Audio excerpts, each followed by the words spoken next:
Assalamualaikum warahmatullahi wabarakatuh. Selamat bertemu kembali anak-anakku pada video pembelajaran untuk pelajaran matematik.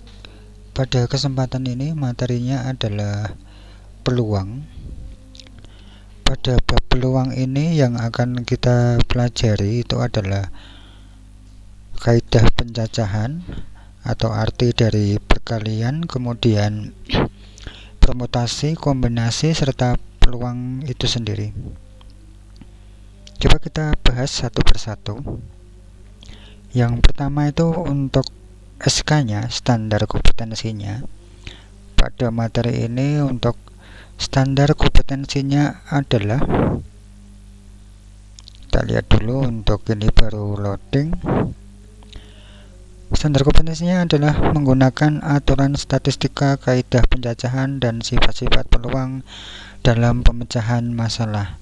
Berarti untuk peluang di sini ini banyak berhubungan dengan kehidupan sehari-hari. Berarti nanti bentuk soalnya itu kebanyakan berupa soal cerita. Itu untuk SK-nya. Kemudian KD-nya, kompetensi dasarnya. Yang pertama menggunakan aturan perkalian, kemudian permutasi dan kombinasi dalam pemecahan masalah. Kompetensi dasar yang kedua menentukan ruang sampel suatu percobaan.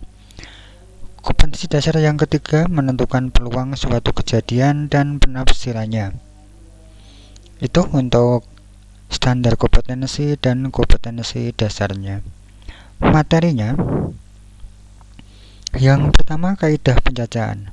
Arti dari kaidah pencacahan itu adalah suatu cara atau aturan untuk menghitung semua kemungkinan yang dapat terjadi dalam suatu percobaan. Misalnya kita ingin menyusun, misalnya kita mempunyai misalnya 10 anak, mau diambil 7 atau 6 orang untuk tim bola voli. Kita menggunakan aturan kaidah pencacahan ini.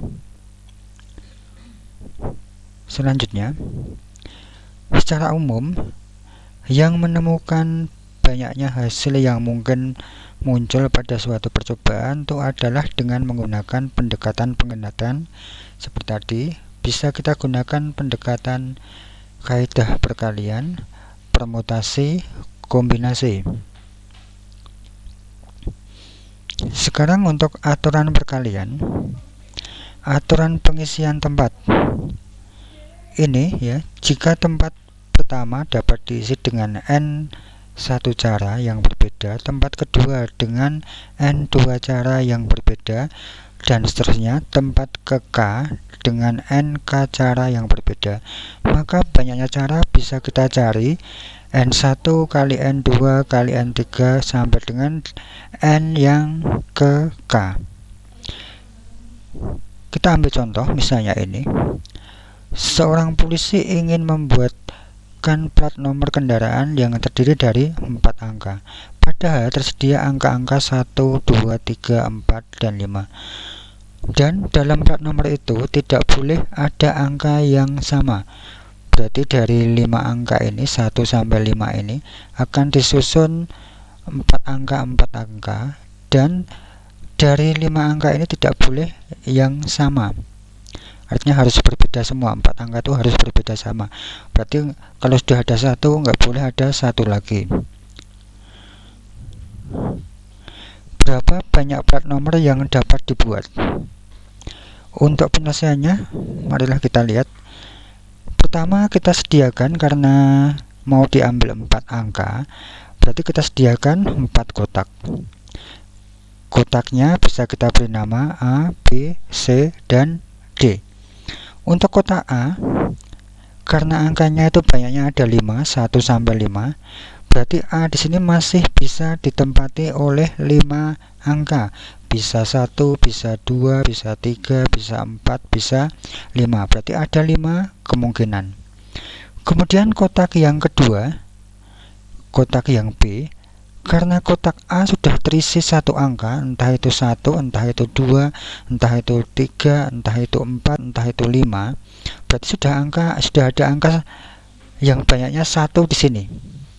Berarti angkanya tinggal 4. Berarti kotak yang B itu ada 4 kemungkinan. Kemudian yang kotak yang C, karena sudah ada 1 angka, di sini juga sudah ada 1 angka, berarti angkanya tinggal ada 3. Berarti di kotak C itu ada 3 kemungkinan. Kotak A ada 1 angka, kotak B ada 1 angka, kotak C ada 1 angka. Berarti dari 5 angka 1 sampai 5 tadi udah terambil 3 angka. Berarti tinggal 2 angka. 2 angka nanti menempati di kotak D. Berarti ada 2 kemungkinan. Selanjutnya, banyaknya cara bisa kita hitung. Ini penjelasannya. Kotak A dapat diisi 1 sampai 5, berarti ada 5 cara. Kotak B ada, karena sudah terambil di sini 1, berarti tinggal 4 cara, dan seterusnya. Kemudian banyak caranya, tinggal kita kalikan. 5 kali 4 kali 3 kali 2 sama dengan 120 cara plat nomor kendaraan. Itu untuk yang video pembelajaran pertama, masalah arti dari perkalian. Silahkan untuk kalian ada yang kurang jelas, silahkan bisa ditanyakan di kelas tim kalian. Saya akhiri, assalamualaikum warahmatullahi wabarakatuh.